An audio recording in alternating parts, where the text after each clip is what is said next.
Hi guys, welcome back to my channel. This is Ritz, and today we would be talking about mid-year book tag. I mean, it's been 6 months already that we are in 2024.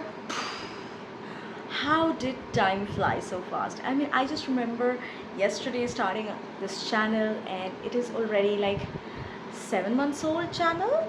I started it, I think, in December, sometime in December.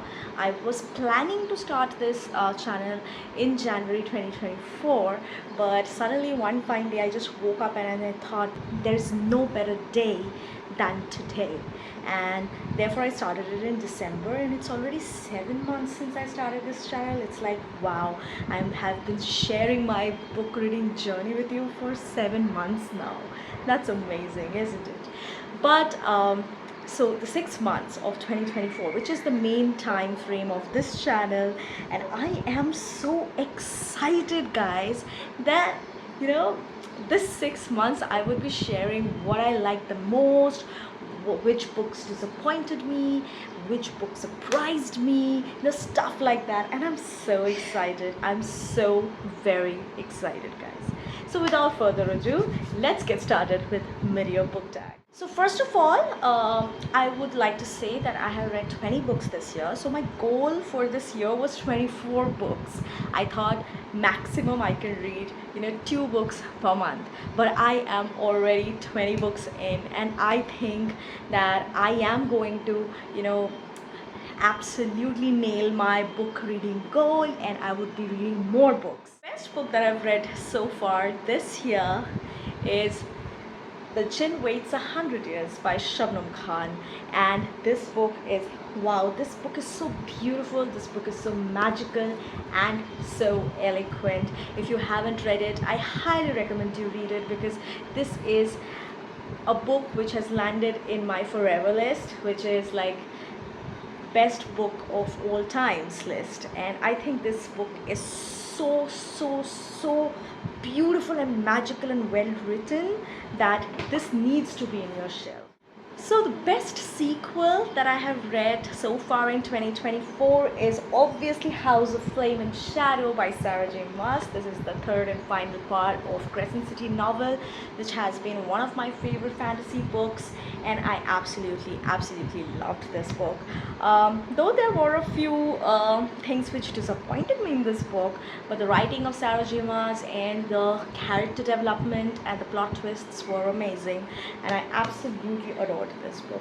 So it is definitely going to be my favorite sequel so far. So a book that has been released and I haven't read yet, but I plan to read, is The Ministry of Time by Kellyanne Bradley. Now, I don't know much about this book. I generally don't jump into books knowing much about them, because then it spoils the fun. All I know is this book deals with time travel, so it definitely is science fiction. This book deals with historical fiction. This book has a romance and fantasy. So if you want everything in one book, it is this book.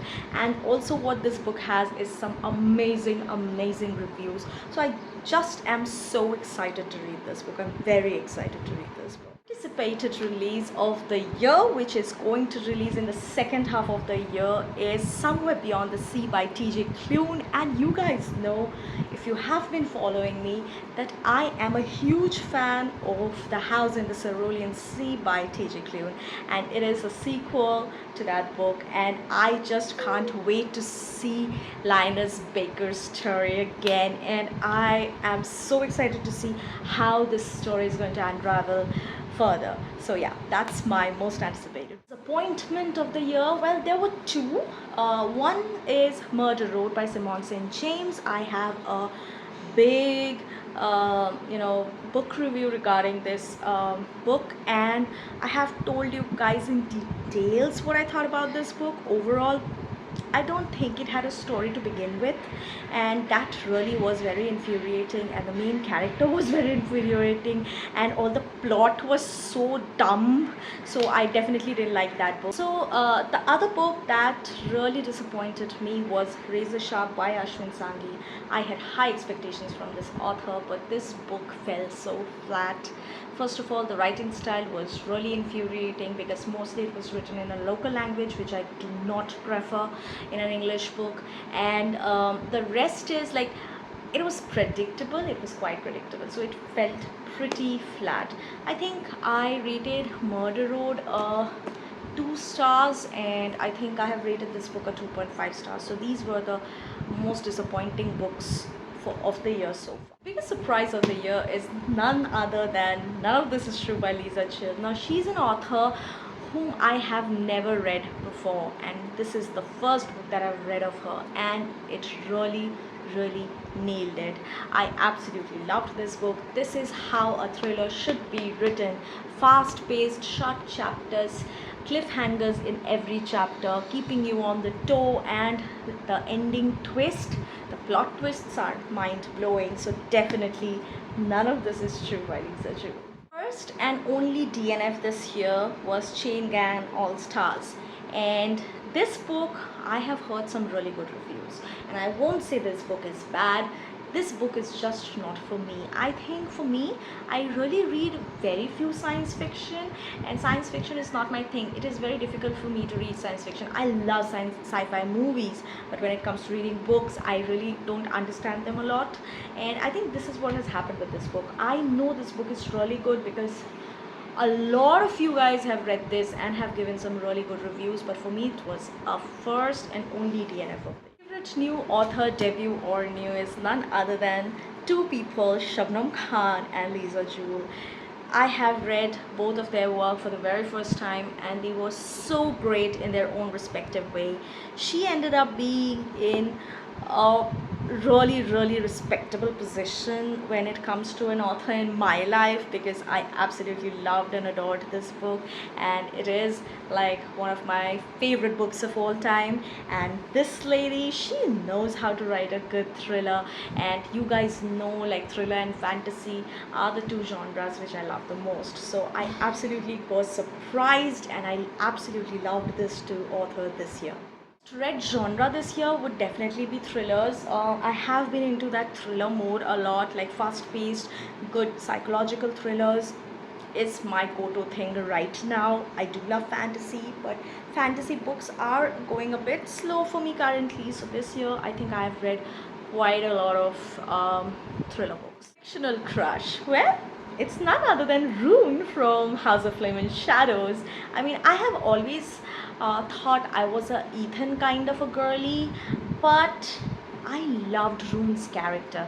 Why I really didn't like Rune in the first place was he was so similar to Rhysand, and I do not like Rhysand. I know there is a lot of crush on Rhysand because he's the bad guy with a good heart kind of a thing, and so I just don't like Sarah J. Maas's Akota series much. So I just felt that, you know, Rune being very similar to Rhysand was a bit turn off. But this third part of the book, where I did see his love story and his character evolve, definitely Rune is my fictional crush of this year. Newest favorite character would be Lucia Cotaro from The Familiar by Leigh Bardugo, and this girl was sassy. She was though a slave, but she had that hunger of, you know, reaching somewhere in life. She wanted to be famous and she wanted to have power, and you know, she was sassy. She talked back just like that, though she was a servant, and I absolutely loved her eccentricities and the power she holds. So definitely Lucia Cotaro. From book that made me cry, well, no surprise there. The jinn waits 100 years. I was saying a jinn that lived 100 years. Well, this book really made me cry. I mean, this book is so emotional, guys. This book is like, I don't know, this book gives me a very nostalgic feeling, and you guys have to read it to know the heartbreaking story in this book. So definitely this book that made me happy was Reappearance of Rachel Price by Holly Jackson. Well, the story isn't a happy story. I mean, it's the most disturbing story I've read, where a family pushes a child to choose a side between two parents, and that's really sad. But me being as dark and as sad as I am, I absolutely loved this story, and it made me happy because, oh my god, this book was exactly what I craved from a thriller, and it gave me everything that I needed at that time. And I was so happy reading that book. Beautiful book that I have bought or received so far. Well, I don't know if this count because this book is not a new book, and this book is definitely not a book that I've read this year. But this book was gifted to me this year. It is Crescent City, House of Earth and Blood by Sarah J. Maas. And this book is very special to me because my husband had given it to me during our anniversary, and this was my anniversary gift, one of the anniversary gifts, and he has it written down that it is on our anniversary. It was on our 4th anniversary that he has given it to me, and this book is so pretty. When I read this book was, when I read this book, I was traveling from Pune to Kolkata, and I was in a flight, and I finished this book during my whole journey. And this book is so damn good, one of the best SJM work. And look how pretty this is. I'm so glad I own it. Books do I plan to read by the end of the year? Well, it's definitely Wayward by Emilia Hart, and I should have read this book months and months before, but somehow I didn't manage to read this, and therefore it is definitely going to be the one which I want to finish this year, because it has also won Goodreads Choice Award for Best Debut, if I'm not wrong. So I need to finish this up. So there are 2 more books, The Phoenix Crown by Kate Quinn and Jenny Chang, and I think Jenny Chang, Kate Quinn and Jenny Chang, and The Woman by Christine Hanna. These are the 2 books on my radar because I love Christine Hanna's writing, and I have not yet got my hands on the book. Also, Kate Quinn is my favorite. Like, these 2, Christine Hanna and Kate Quinn, are my favorite historical fiction writers.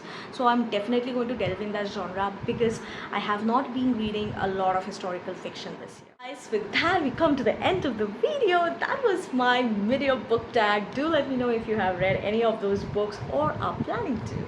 Till then, I love you guys lots. Bye.